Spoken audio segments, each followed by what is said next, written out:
Hello, welcome everyone to the Thriverz podcast. I am so happy to have with me today Carol Cox, friend of mine from Orlando. Yes. Welcome, Carol. How are you? Candice, I am so glad to be here. And I am especially glad to be here because I remember when we saw each other at the PodFest podcasting conference in February of 2017. And so I had just launched my podcast that week, and I was surprised to see you at the conference, even though we both live in Orlando. I didn't know you were going to be there. And you said you were thinking about, you wanted to launch your own podcast. And so I was like, great. But you weren't sure at the time, what direction you wanted to take it. And so now here we are a year and a half later, and I'm so excited that it's out. Yes, I know. You were, and I have to say, Carol, you were my inspiration for even being there. I had no idea what podcasting even really was, right? Android girl. From way back. So it wasn't big in my sphere. And I actually saw your social media post about PodFest. And I was like, cool, what is this? And I looked at it and I was like, you know what? It's in Orlando. I'm going to go. And yes, it has been a journey. And that is a whole nother story for another time. Maybe I can come on your show and talk all about that. But yes, I am so happy that it has finally launched, and you were a lot of the inspiration. So thank you. I appreciate it. Oh, well, I'm so glad to hear that. And actually makes me glad that social media posts nowadays actually do get read and seen. Yes, they do. You never know. Sometimes it feels like a black hole.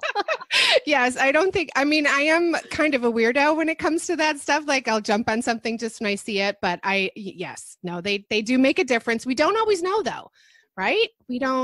So many people see our stuff that we put out, but we just don't have the opportunity to get the feedback from them. Yeah. So can I have a request to the listeners? Since Candice this new podcast is new to Candice, and with podcasts, we don't know who's listening. We can't tell. We don't get that feedback. We don't even get a like we do on a social media post. So if you're listening to this, send Candice an email or jump on over to her Facebook and let her know that you're listening and that you like it. Thank you so much, Carol. I appreciate that. Yes, that would be wonderful, especially because it's new. We need that early that early feedback, confirmation. Validation. Yeah, absolutely. Absolutely. Awesome. Okay. So, all the listeners can see some tidbits about your bio and your journey thus far.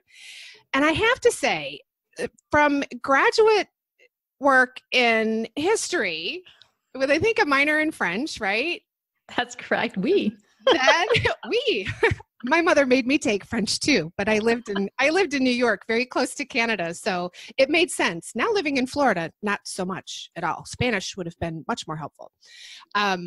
So from graduate work in history and then tech companies doing web design development, and now speaking your brand, there has got to be a story there. So how did speaking your brand come about? Yes, I have a very winding path in my professional journey and career, but I think a lot of us do. And I think especially a lot of women do. I think it's because I'm just an avid learner. I love learning about different things. And so if I see something that piques my interest and that intrigues me, I'm going to go in that direction. And it's funny because I was just on a panel the other night for women here in Orlando, and they asked, how did you get to where you are today? Very similar to your question. I said, well, I think it's really because I said yes to opportunities, even when I didn't feel prepared, and especially when I didn't feel prepared to do them. I still said yes. And I look back now in the past 15 plus years, and things that I said yes to them is really they became the stepping stones to lead to what I'm doing today. Very cool. So what prompted you to say, what prompted you to say yes? So the story I told the other night on the panel was that when I was barely 30 years old. So, looking back, like when you're 30, you think you know so much, but looking back now, I realize probably did not know that much. Yeah. So I was barely 30 years old, and I was asked to run to be the chairperson of the Democratic Party locally here in Central Florida where we live. And, most of the people who held that position before me were men, and they were a good 30 years older than I was at the time. That was just the default. But I said yes, even though I didn't feel prepared, but I knew I had the passion for it, and I knew I could bring my tech skills and some of my other skills into a party that desperately needed to it. So I said yes. And then the media came calling, the local news, and said, Carol, we want you to come on TV and talk about, obviously the Democratic Party and the candidates. I was scared to death. I remember the very first live TV show I went on, the anchor woman was moderating. It was me, a current congressman, and 2 male political reporters around a table. I was so nervous. I thought my heart was going to literally jump out of my chest. It was beating that fast. And I thought everyone else could tell. I went back and watched the clip. You can't tell.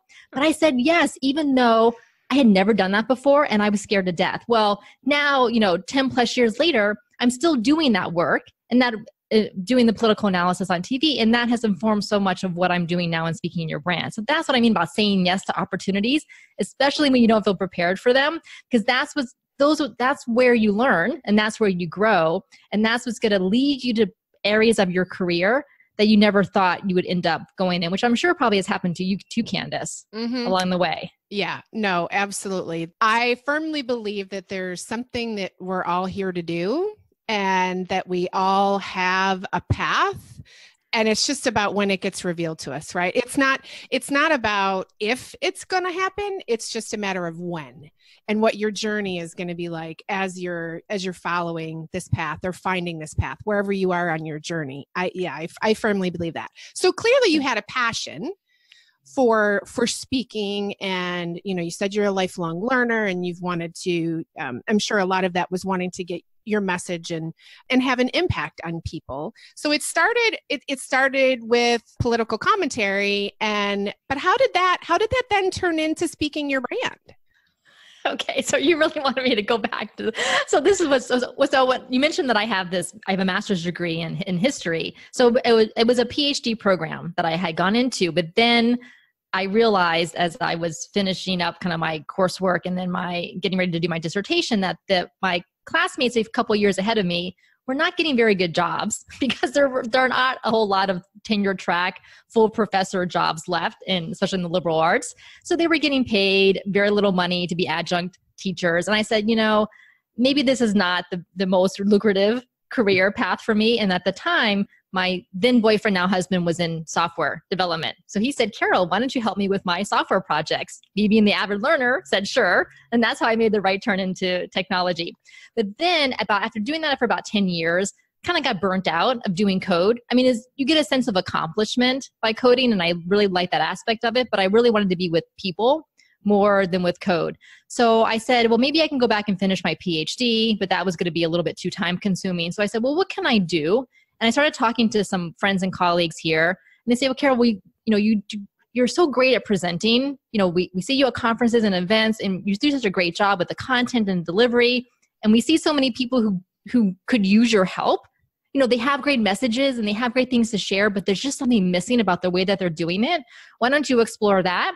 And so this is about 3.5 years ago. And I said, all right, I'm just going to create this company then out of it. And that's how I started.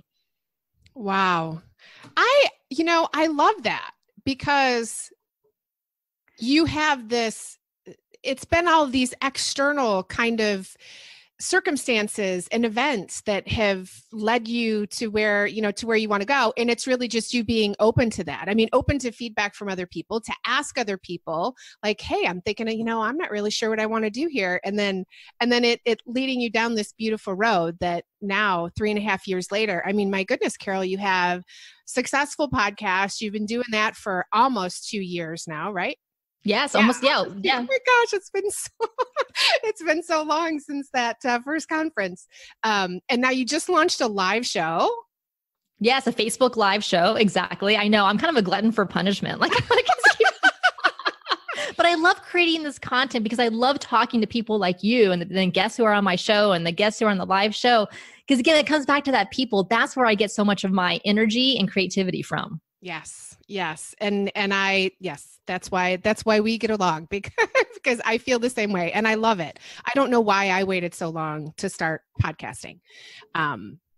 Most people do. I will say that. It seems kind of intimidating. There's a lot of tech involved too, but this also just feels really vulnerable to put yourself out there for strangers anywhere in the world.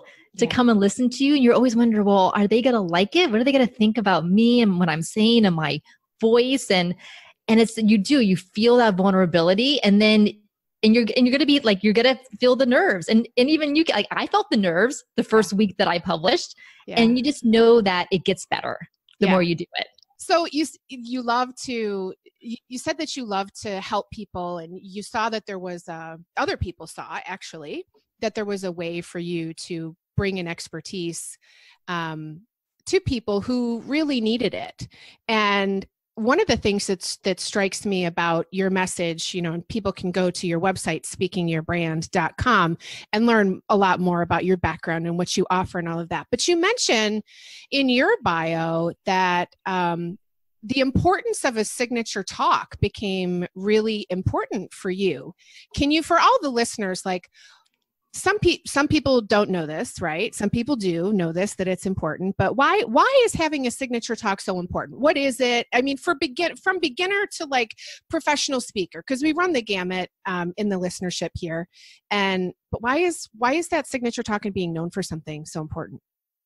Yeah, this is a great question, Candice. So I really see public speaking and the signature talk, which I'll explain in just a moment, as a vehicle, especially for women, because I primarily work with women entrepreneurs and professionals, is a vehicle for them to be more visible, and then so that they can assume leadership positions and positions of influence and power, whether it's in business, in corporate, in community, in nonprofits, in government, in politics, on boards.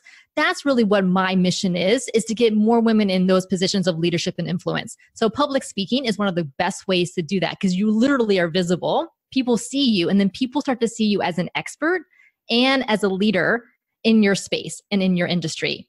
But how do you figure out what it is that you want to be a leader in? So that's where that signature talk comes in. What is your unique approach or process or methodology to solving the problem that you're solving in your business? What is it that's different about what you do than other people in your industry?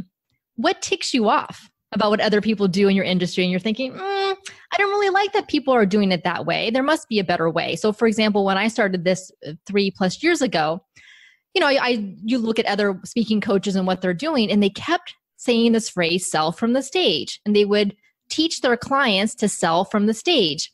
And that just rubbed me the wrong way, because we kind of, we have this infomercial idea in our mind. And as an audience member, if you're sitting in the audience and you have a speaker who's kind of like pushing their programs and selling stuff, you end up you lose interest, and it ends up kind of sullying the entire experience. So this idea of selling from the stage, and that really rubbed me the wrong way, because we don't want to sit through an infomercial when we're sitting in the audience. So then my approach became, how can we as speakers, as presenters, still share what it is that we do, how we do it, how we help our clients, and the results that they get, but integrating that into the content of the presentation so it's natural.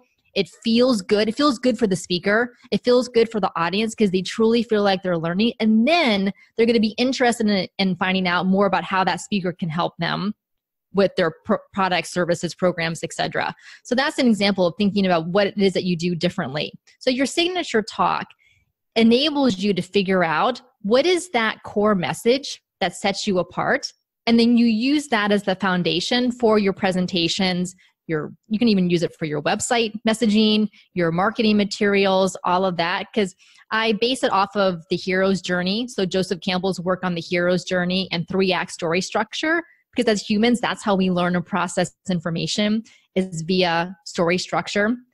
And so I taken that and applied it in a business and marketing context. So when I work with my clients to create their presentations, we create a storyboard of their presentation content based on that framework. And then we put that together. So it feels really good, again, to the speaker. It feels good to them to share this information. And it feels really good to the audience, because it's much more interesting and compelling than just having a speaker give a laundry list of, here's 20 things that you should do to promote your business. Well, there's no story arc there. Like, I want to know, like, what problem were you running into? What obstacles were you running into? Then how did you solve this problem? And how can other people solve their problem? That's what people want to hear. Yeah. Yeah. And that's what brings them in. And I love how you do that, because you also, you say what makes you different. And clearly in your message, what makes you different is what ticked you off about the other speaking coaches that were out there. And I'll tell you, I've observed a lot of speakers in my time. Some of them really do sell from the stage. Like, that's a strategy, sell from the stage, get people to, and some people can do that beautifully and not icky. And then there's other people that it is just, I remember being at one conference, and it was a social media conference. And the culture around the main presenter who was putting it on, always felt very kind of family-ish to me, and, welcoming and all that. So not salesy. And I attended the conference, and the conference, I think it was some sort of pivot that this person was trying to do. And every single person that she brought on to speak was selling from the stage. And you could just tell that, she had affiliate commissions with everybody that was selling. And oh my gosh, the culture in that room just turned on a dime. I pick up on those things. Some people don't, Yes. probably wouldn't have even noticed, but the energy just turned into a really weird place. And it was not, it wasn't a lot of fun. Right. And most likely you're not going to want to go back to that conference or recommend it to other people to go to. It's interesting. I think that the presenter really realized that she made a misstep with it after it was all said and done, because she's pretty intuitive too. And I think she could pick up on the vibe in the room. And, I think she got some verbal feedback, pushback from some people, but it's important. And I think, how to tie that into our conversation.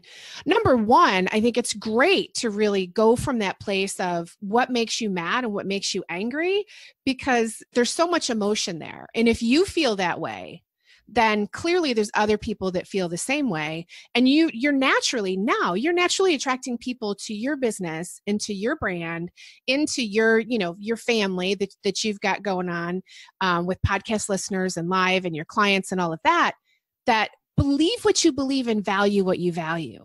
Right? Exactly. Yes. And that's, as business owners, that's exactly what we want to do, is we want to attract those people, the people who are hardcore, want to sell from the stage. They're not my ideal clients. Mm-hmm. So certainly I'm happy to help them with content, but that's not my jam to do that. So but the clients who are coming to me are the women who say, you know what, I feel icky. Like, it feels really uncomfortable for me to get up on the stage and heavily push my program, which is what other people have told me to do, but it doesn't feel right to me. So I tell them, well, you shouldn't do what doesn't feel right in that sense. Let's find a way to do it, because people don't like to be sold to. They like to buy. Someone famous said that, and it's so true. We don't like to be sold to. We like to make the decision to purchase something when we know it's aligned with what we need at the moment. Yes. And that's the beautiful thing, because it's about that alignment, right? It's not,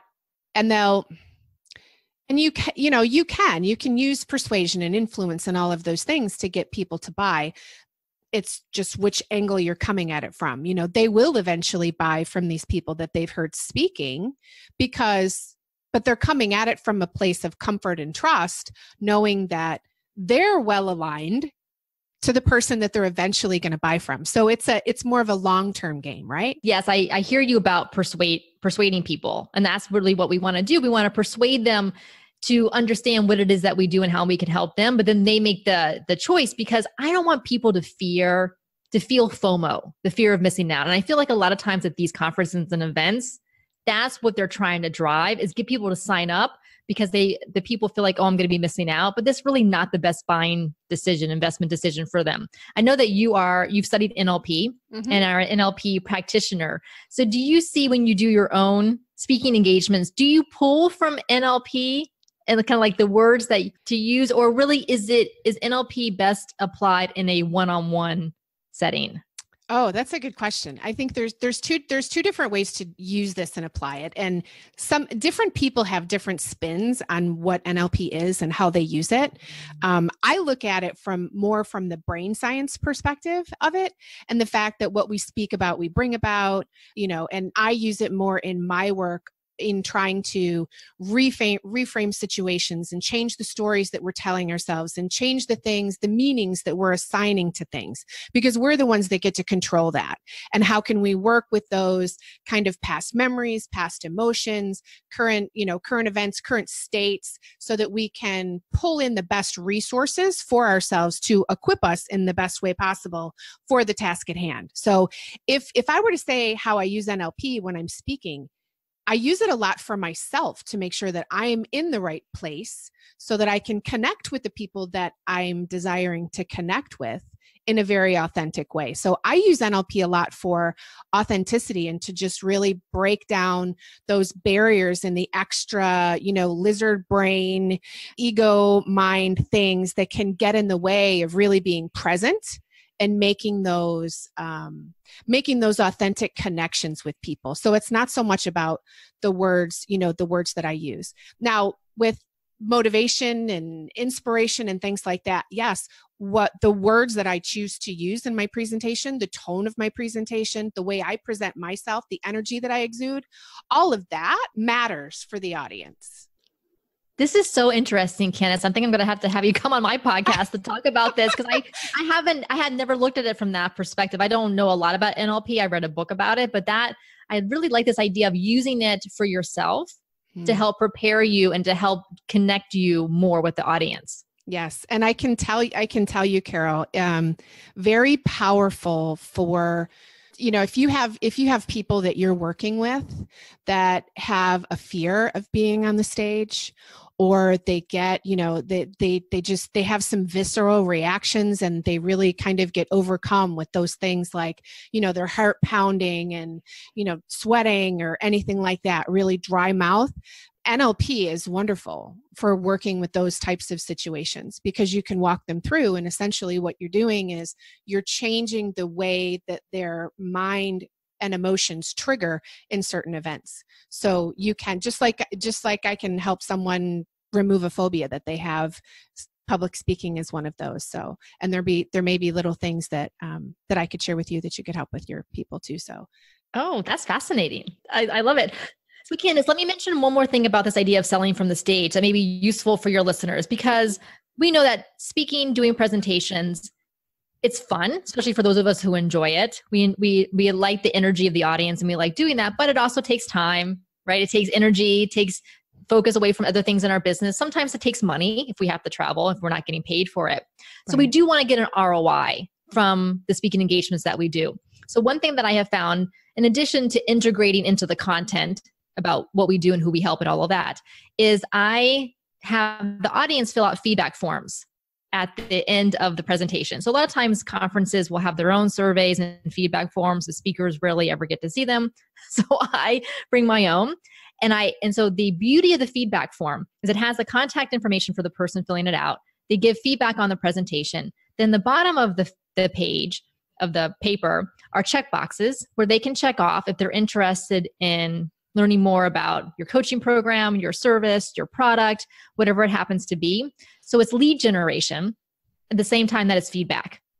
And so that has worked wonders for me and for my clients who have used it. They have had incredible results because you're getting that in real time. You're not relying on someone in the audience to take the time and effort to reach out to you, the speaker, because they have so much going on. They have so much that they're taking in at the conference. They forget who they want to connect with.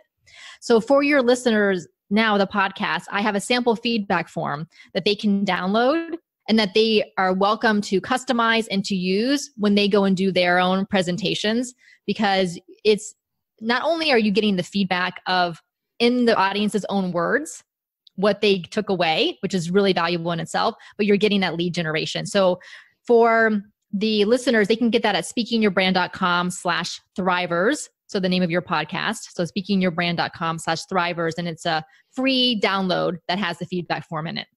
Awesome. Thank you, Carol. How valuable. I'm going to go grab it myself too. It's interesting that you mentioned that form also, because we've gotten so technology focused with everything these days, and I know you have, I've seen you use it. You have an opt-in that's a text opt-in, what is it? Texttofull.com. There's other ones, but I use texttofull.com. Yeah. Yeah. And I know I have a text opt-in through Active Campaign, but yeah, people don't take that action. And I think there's a lot of folks that are trying to go totally paperless and really embrace this full technology piece. But there's beauty in that tangible physical form that you're handing to someone right then and there. And I would love to know, like, because I'm sure there's people that are thinking, nah, that's not going to work. They're not going to fill it out. They're not going to hand it back in. What's your ratio? Like, how many people do you get that actually turn it back in or want to opt in and all that? So this is the teacher in me. So I kind of make it a requirement. So it's kind of how you present it. So you do influence from the stage. Yes, I do. So what I do is I end up I give them a little workbook on their chair, and the workbook is stapled. So it has a cover page, it has a worksheet, and then it has a feedback form. So it's usually 3 pages. And then at the end, this is important, before the Q&A starts, because a lot of times they'll give you time at the end for Q&A. So before the Q&A starts, you want to hold up the worksheet, the workbook, and literally in front of the audience, tear off the feedback form and tell them, okay, everyone, tear off your feedback form, because we're mimickers as animals, right? So they will do it. If you do it in front of them, they will do it and say, okay, if you all can just take a couple of minutes to fill out the feedback form, it really helps me to hear what your number one takeaway was, and then what could be improved about the presentation or something that I didn't cover that you wished I had. Please fill that out. And then you'll see at the bottom, there's some check boxes if you're interested in scheduling a call with me or finding out more about how we can work together. So you're telling them what you want them to do. And then you say, I have a couple of volunteers who are standing along the sides. I have Angela, and I think Candice, you helped me out at the last podcast. I said, they're going to collect the forms. So when you're done, pass them to the end of the row. And then Angela and Candice are going to collect them. It's not optional. So I usually get about an 80% That's awesome. return rate on that, which is incredible. I had a client of mine. I do have some male clients. So he is a national speaker. He's been speaking for 20 years. He never had used this until a couple of months ago. He said it blew his mind. He got 200 back. Wow. At one speaking event that he was at. Wow. That's awesome. That's awesome. Okay. So yes, you do influence from the stage because like you said, and sometimes it's just really about being a teacher. One of the biggest things I've seen that has gotten in my way, employing any of these kind of strategies, right? And I'm sure I'm not the only one, is the timing piece.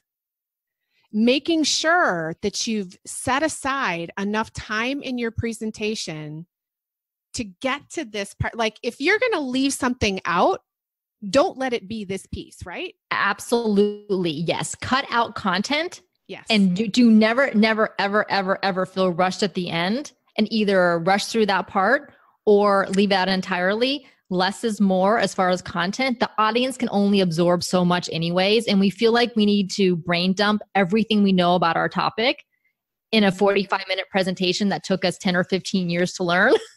We can't. Yes. The audience is only going to remember a couple of key points. So that's what's to focus on, and do not rush the ending part.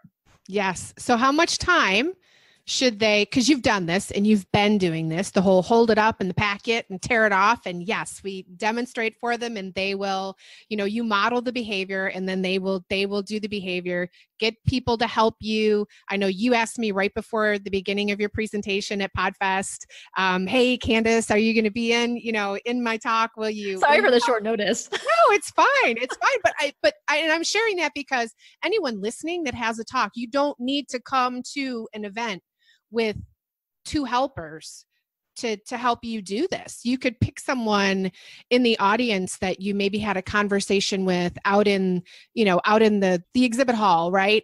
That you chatted with. And people are happy to help.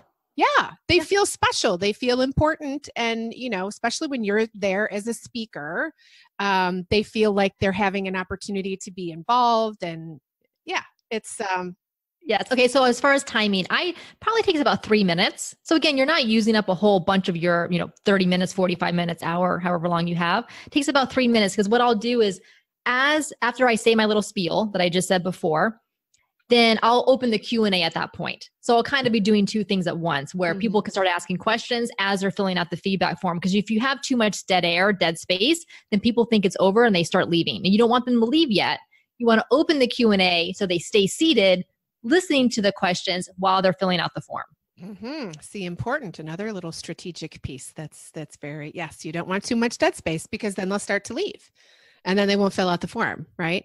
Or if you miss the whole tear off part and don't demonstrate that to them, right? I'm sure a lot of them would be like, oh, okay, she's talking about handing this form in, we're done. And then they'd start leaving. Exactly. Yes. The whole tearing it off in front of them, I would say is the most important part, because I've had some clients tell me afterwards they didn't do that. They either forgot or what have you. And they said they didn't get that many feedback forms back. Practice in front of the mirror, people. Right? Yeah.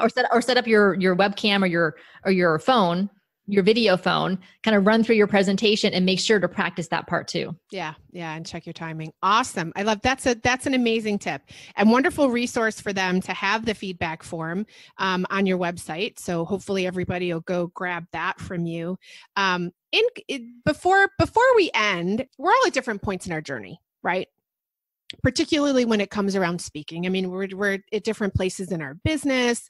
What advice would you give to, let's cover two groups. So we'll say, if you've never really thought about doing speaking, but you're listening to this and you're like, wow, I never really thought about that. Like, how can I fine tune my message and begin to use speaking as a way to help people understand and know more about who I am, what I'm all about, and what my kind of core message or signature talk or signature piece is. If they're just getting started, what are 2 or 3 ways that they can kind of dip their toe in and just get started? Yeah, this is good. And I hear this a lot. So start locally with some of the groups that you're already involved in, that you're a member of, because that's where you're going to feel comfortable. It's a warm audience. You know them. They want you to be successful. They want to support you in your speaking. So go to the organizer and let them know that you have a particular topic that you would like to share with the audience, with the members, that you feel would be valuable to them. You need to align the topic with what truly that membership, that audience is going to find useful. And then start small. Start with a 25-minute, 30-minute presentation. Prepare, right? Obviously plan it ahead and prepare and work on. And my podcast, Speaking Your Brand, has episodes, on-air coaching calls, free PDFs with a lot of them that give you a lot of resources on this. So start there, I would say, but also do Facebook Lives or do Instagram Lives. That's a great way to kind of warm yourself up to your content, to your material, to what you want your message to be. Sometimes it can feel more intimidating to do a live video than to stand up in front of people in a room. So it kind of just depends on what you find more comfortable, which way you want to start. But that's a good way to do it. And I would say that you're never going to feel ready, 100% ready. You're never going to feel like you have it down, but you're never going to until you actually start doing it. Yeah. So just start. Just get started.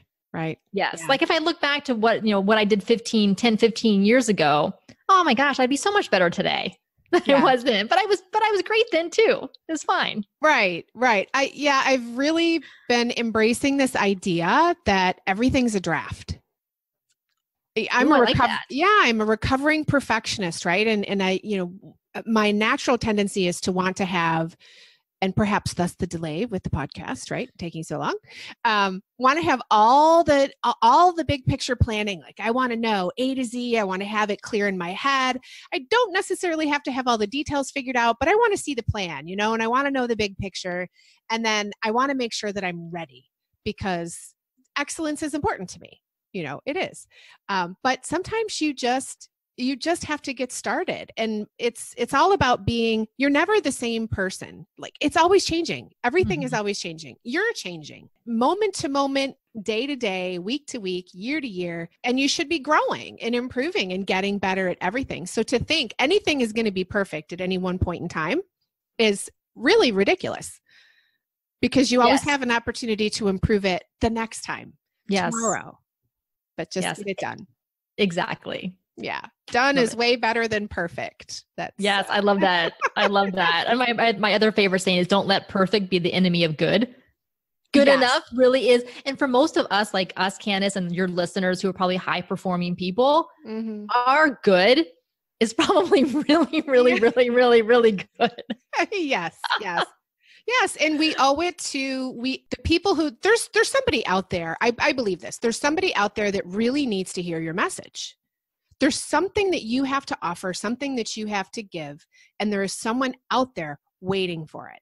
And you owe it to not only yourself, but you also owe it to them to not let perfectionism stop you, to just do it and get it out there, because you're supposed to help people and they're waiting for you.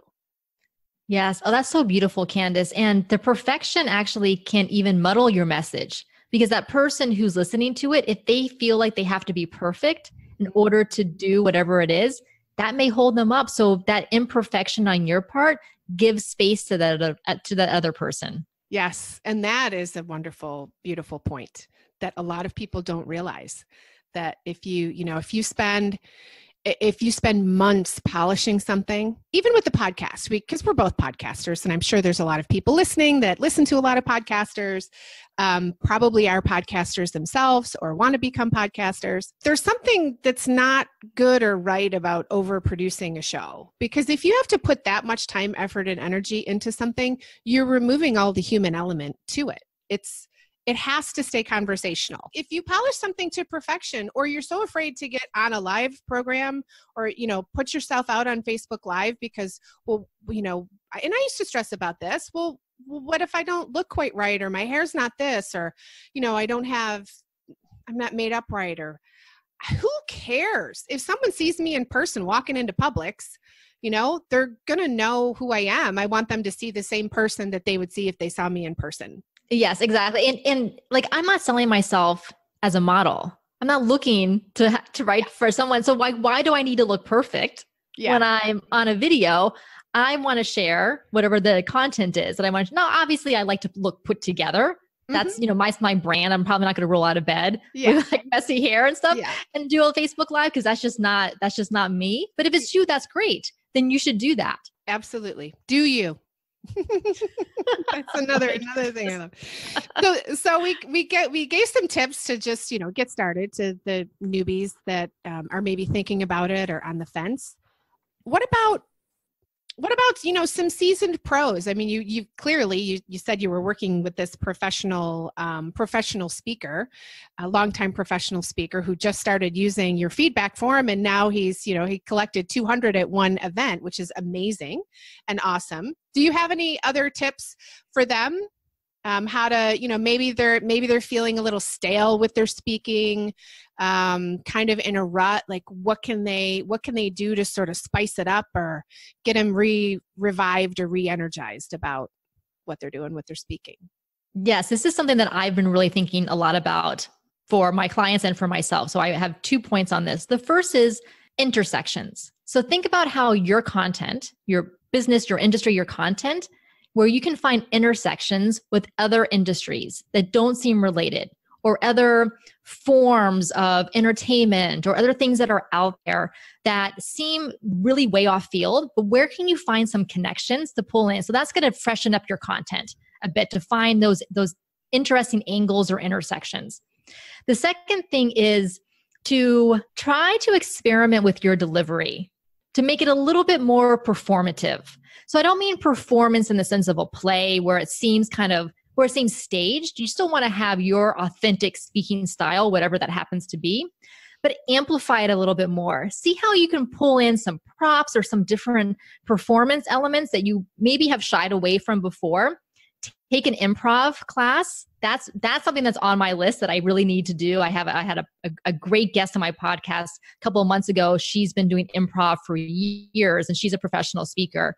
And improv has taught her so much, not just about how to use humor in your presentations, which is really great to bond with the audience, but how to handle things when things go wrong. Which they inevitably will go wrong. When you're on a stage at some point. But even taking some of those elements from improv, from acting, from music, from entertainment, and see how you can weave those in to your presentations, adding video clips, adding audio clips, short ones, to keep the audience engaged and to give them examples is also another great thing to do. Yes, I love that. Especially the improv piece. I think that's awesome. And that whole, out of the box create what I wrote, out of the box creative connections to find those intersections. And that's really important too, because if you stay in one lane for too long, right, you're just looking at the same scenery and it's going to get boring. And on top of that, though, with along the lines of, you have a message to share and you have something to offer, you also owe it to the people who are waiting to hear from you to get out and branch out into other areas that you might not have thought about. So yeah, I love that. Be out of the box, get creative with it. I'm all about creativity and ideas and innovations, and to keep it going strong. Awesome.